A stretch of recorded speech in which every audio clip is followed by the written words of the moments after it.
What's up, guys? It is Sam here, and I wanted to talk about creating our own accurate ranking for Democratic presidential hopeful candidates. And the idea behind this is that Andrew Yang was somebody who came up on my radar several weeks ago, and I don't follow politics at all, whatsoever, not even slightly. Not even Republicans, nothing whatsoever. And to have somebody come up on my radar who doesn't follow politics at all, meaning the algorithms in the social media that I use is not going to have any indication that I am interested in Andrew Yang or politics in general to show me any of that data, because I don't look at any of that. I don't search for any of that. Like, if something came up on my feed, I literally wouldn't see it because I would be looking at other stuff in my feed. So to come up on my radar, somebody who's way off the beaten path, and then I start looking into it, and when you look at the data, as we do here, by the way, if you want to check out the video, go check out the channel on the analysis around Andrew Yang. I made a bunch of videos. But the data shows a different story than this polling. And I've made like 16, 17 videos on this now, and it just doesn't reflect in the data. So I wanted to come up with an honest methodology that everybody can understand, that has a ridiculously more amount of data than these polls that are coming out by these legacy media players. And so what I did was put together this power ranking, or whatever we're going to call it. You can let me know your comments for a name for it. And I'm going to do a series of videos. So I think there's going to be about 7 on the analysis of what we're doing, which I'm going to get into all of this in a second. Just give me a second on what each one of these 7 videos is going to go on. And then we're going to compile that to come up with our ranking of candidates. And then we're going to compare that to real clear politics, which takes the average of all the polls that come out there and kind of puts it together. So that's kind of like the most broad metric for accuracy, or that's the most common thing that's quoted when you look at stuff out there, is real clear politics, because they aggregate all these different polls into one spot. However, it doesn't align with the data. So we're gonna do an accurate poll, right? And maybe we could just call it the accurate poll or something. Let me know your comments down below. If this is your first time here, what's up? My name is Sam. And if you're returning, it's good to freaking see you. Okay, with that being said, let's get into this. So why? We already talked about the why. Now, what factors are we going to be using to judge this, right? Because I think some of the polling data, there's so much misinformation or a complete lack of understanding of how it works. Like, I have some statistics background, and I have masters, you know what I mean, and in quantitative stuff, and the CFA, and I've had a decent amount of quant type work, and so I might be able to understand how polling works, but the average person has no fucking idea how polling works, or the statistics behind it, or could explain it to somebody else. Nobody. So I wanted to take something that represents more of what America is actually interested in, and come up with a more accurate measure of what is happening than these media players. So I picked 7 factors. And each one of these is going to be an episode over the following days, so make sure you press that subscribe button and that bell notification so you can be updated every time I release one of these videos. More than likely, it's going to be 7 a.m. every morning, hopefully. Okay, so the first thing that we're going to analyze is we're going to take the top 10 candidates who are going to be in the debate on September 12th. And we're going to go through all of the search data on Google. Well, what does that mean? Well, search data on Google, you can put in terms, right? We can put in 10 terms, 10 candidates, and then we can look at the past 12 months and see how much these people are being searched for over the past 12 months. And what we're going to do is take a look at the 12-month, the 90-day, and the 30-day. And I think you could probably agree that the most 30-day, the shortest period, right, is going to be probably the most relevant piece of data there. So that doesn't mean that the 12-month is irrelevant. It just means that I think the most relevant is 30 days. So I'm actually going to give that more weighting in the results. So what we're going to do here is something like along the lines of 25%. We're going to do a weighted average here, but 25% weight going to the 12-month, 25% going to the 3-month, and 50% going to the 30-day. And then I'm not exactly sure how I'm going to factor this in yet, but we're going to take each one of these candidates, all 10 of them, and we're going to put them into Google AdWords, which is their platform for running ads. So this is how I'm gathering all my data throughout this whole entire analysis. So if you like this kind of stuff, or if you know somebody else who's like recognizes something else is going on than what the fucking media says, share this video with them. Like, get the message out there. Talk about it more. Like, this shit needs to like change. It's ridiculous. So what I'm going to do is take all 10 of those characters. I'm going to put them into Google AdWords on the platform, and I'm going to look for the most relevant search terms other than what I searched for. So the most relevant thing to what I searched for. So if I was searching for Andrew Yang, it's going to pull up the most relevant other searches that are close to Andrew Yang. And what we're going to do is add up the top 5 for each one of these candidates and take a look at those to see who has the most, because that gives us more idea of the dispersion of interest around these people, as well as the long tail effect from this. So what I'm going to probably do is actually do a 4 weights, something where it's maybe 20, 20, 20, and then the remaining 40 on the 30-day search, something like that. I wrote all these down, so when we get to the iron out point, I will go through all the details, and maybe I can even post this online if somebody is interested in taking a look at it or giving me any feedback. Then we're going to jump over to YouTube, and on YouTube, we're going to do the same thing, except we're going to leave out that last part. So what we're going to do is a 12-month YouTube search for these characters. We're going to look at the 90-day and the 30-day, and we're going to do a weighted average similarly to Google, minus the last factor of a search relevance on AdWords, because I don't know how to figure that shit out yet on YouTube. So we're going to take that. We're going to take a weighted average again, 25, 25, and 30 or 50 for that, and that just represents the weights that each one of those time periods is going to represent in this total score. And we're going to rank each one of these motherfuckers and just see who's ahead. Next, and then we're going to do this for each one of these things, and then we're going to take a look at the total average across all of them, and that's going to be our power ranking. And so the number 3 or third factor that we're going to take a look at is their actual campaign websites. And we're going to rate those on 3 factors as well. The first and most important, so this is also weighted the highest in the average of these 3, is their ranking out of all sites in the US. So this is kind of like a interest barrier of their website, interest in the United States, right? So it'll be interesting to see, and I think that represents the most weight, and I might even increase the weighting for that. The other 2 factors, which I do think are very relevant, I'm just not sure as relevant, because they're all also related, is we're going to look at the average amount of time that a visitor spends on each one of these sites.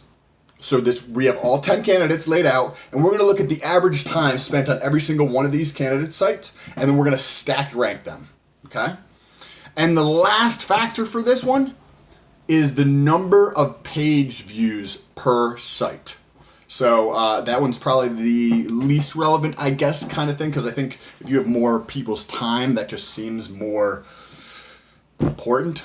than how many pages somebody viewed. If you can steal 5 minutes of their time, I mean, that's just way more valuable, in my opinion. So we're going to take those, and we're going to take some type of average of those, and I will put all this posted online if anybody is interested. Then we're going to move over to some social stuff, and then the last category I think you're going to think is super interesting, and it's all about money. So we're going to get into that in a second, but Facebook, Twitter, and YouTube are going to be the next categories. And one thing on all of them is going to be kind of the same, and that's the first factor, because we're going to look at 2 factors on every single one of these platforms, and that is the growth rate in subscribers, say for YouTube, number of followers on Twitter, or following on Facebook. And we're going to take a look at that growth rate for every single one of the candidates in all 3 of these platforms, and we're going to stack rank them. Who is growing the fastest, right? Down to who's growing the slowest. And we're going to do that for Facebook, Twitter, and YouTube. Then the second factor for each one of these is going to be a little bit different just because of the nomenclature within that platform. So what we're going to take a look at on Facebook is we're going to take a look at the average number of likes over the past 30 days. And we're going to do it again. We're going to stack rank them. And this could get a little bit noisy with likes because if you have a large dispersion in number of followers, you could just expect if somebody has 27 million followers that their average liking is going to be pretty high. But it should be interesting also too for the smaller people with, say, maybe 1 million followers with a high engagement rate. You know, and we can kind of talk about that as we go through there. That's up to debate. If you guys have a better way of kind of taking a look at that, let me know. The next is Twitter, and on Twitter we're going to actually look at the volume of tweets. Now, why would we take a look at the volume of tweets? Because to me, the volume of tweets, they might be using a bot, I don't know, but the volume of tweets, assuming that they were authentic, to me represents how much work is being put in on that platform. So if I'm putting out 10 tweets a day and you're putting out 150 tweets a day, I don't know. I think the volume game wins there. Honestly, I really do think that the volume games wins there because you can interact. Like, that's just commonplace on Twitter. You just jump into conversations. There's not like weird shit like where you don't comment like on Instagram or Facebook. It's just the conversation of the internet on Twitter. So we're going to look at the number of tweets because I think that might be kind of interesting and telling. And then on YouTube, similarly to Facebook, we're going to look at the total number of views and not total number of likes like Facebook, but total number of views because this is the metric that I have.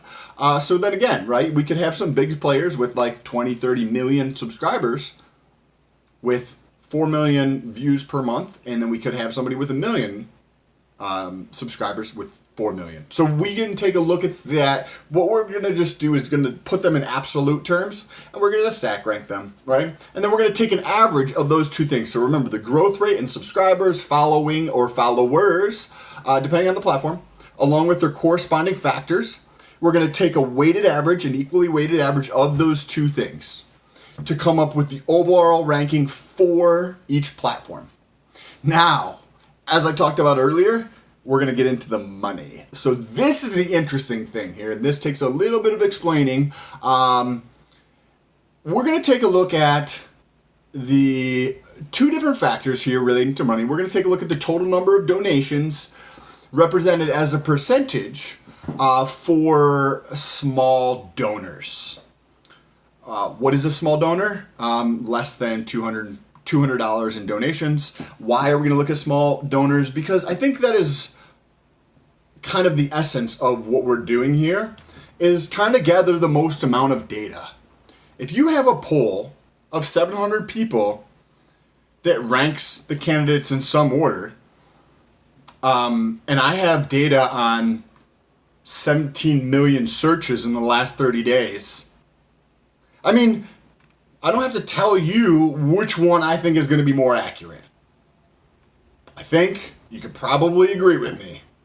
So we're going to take a look at the total percentage from small donors, Highest percentage is number one. Lowest percentage is bad, or just less, but in the rankings. And then to try to scale this and standardize the data here, because we're dealing with money, I'm going to take the ratio of the next thing, and this is where it's going to take a little bit of explaining.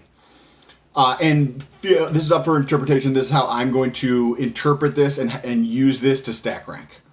So candidates raise money, right? And then they use that money to fund their campaign, whether that's hiring people, advertising, outreach, et cetera, flying around. You know what I mean? Because that's what campaigning does. With a large portion of it just going towards ads. What we do is we know the amount they spend and we know the amount that they raise. So if we take the ratio of those two, spending to raised, we're going to call that the savings rate. Whereas you and I might think of a savings rate, a high savings rate as a good thing. In this analysis, we're going to look at a high savings rate and we're going to call that a bad thing. Because, if you have a limited amount of time, and you're not doing super well, I think saving money for a potential spot or chance to run one of the more influential countries in the world at this moment, if you're watching this in a couple years, it's probably going to be different in certain ways or whatever. So we're going to take a look at this and call the savings rate closer to zero as being better. I'm not going to probably go into the negative or people who are spending more than what they bring in. But we'll take a look at the data and see if it's relevant or not. And we're going to get all of that from opensecrets.org. Now, what's up? Okay, so then after we tie all 7 of these together to understand what the fuck is going on, then we're going to take one and we're going to put all this data together to see, right? Because we just did 7 different videos over 7 days. Don't forget to subscribe. And we want to see what all of those look together, right? Because if you look at this people out here fucking out your window, and then you look at this people, and you look at this people, you kind of get a little bit, but when you really put all this data together, we get a much fuller picture of what is going on in society here, and what is truly of interest, what is relevant, what is the most accurate representation of what the American people are thinking about, right? And that's what this is going to represent. With these 7 factors put together, something that is way, way more accurate, in my opinion, or representative of what America is interested in than these polls that come out. And if you agree with any of this kind of stuff, share this with somebody. Share it with somebody at Fox or CNN or a media company. Because I think this message really, really needs to get out there, and it's just not at all whatsoever. I think it's a more accurate way of understanding what is going on than asking people's opinions, in a sense, because when you ask somebody a question, just naturally their answer is going to be different potentially than in reality when that happens to them. It's just, that's what it is. So why not use the data? You know what I mean? If you had an algorithm to understand, they're not going to ask people opinion. They're just going to look at the data and see oh yeah, this is the most interesting thing. That is what we're doing here to understand the relevancy of these candidates for President of the United States. So if you want to stay tuned with that, make sure you press that subscribe button and that little bell notification. If you have any other ideas that we might add in here as factors, jump over to Instagram and shoot me a DM and say, what's up? And I'll definitely shoot you out if we use that, if we use any of that feedback or whatever in this. And maybe what we will do is keep track of this over the next several months relative to the aggregate of Real Clear Politics and see who's more accurate in the end. maybe we could actually get some attention. Like, share this video with somebody. Maybe we could actually have an impact, you know? So, anyways, I appreciate you guys, as always, and let me know your thoughts down below. Peace.